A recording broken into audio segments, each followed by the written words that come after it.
All right, Taina deposits $5,000 in the account and she's earning 4% annual interest rate compounded yearly.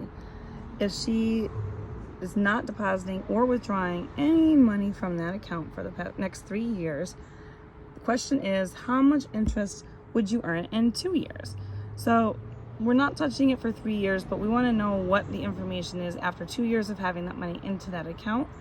So how I would go ahead and solve this is going to be a question that is an exponential function because it is being compounded yearly.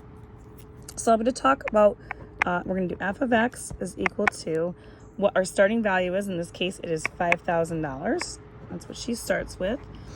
And if it's going to earn me a value of 4% interest and it's growing, so when we're doing growth rate for exponential functions, we always start with 1 being 100%. That's as a decimal, it will be just 1.00 instead of 100%. And then we're going to add that percentage as a decimal. So 4% as a decimal would be 0.04.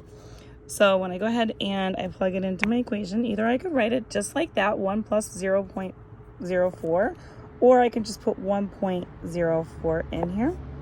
And we want to know after 2 years. So this is going to be to the 2 power. So when I go ahead and I do that out, exponent's got to be done first. So the 1.04 to the 2nd power. And then I'm going to multiply it by what I started with, which was the $5,000. And so f of 2, meaning 2 years, it would be that I would earn 5,000, or I would have $5,408 in that account. Now the question is asking how much interest do I earn?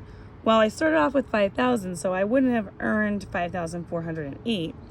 Rather, whatever the difference is between 5,000 and this number that I have now is actually what I earned in interest. So I've actually earned $408 in interest.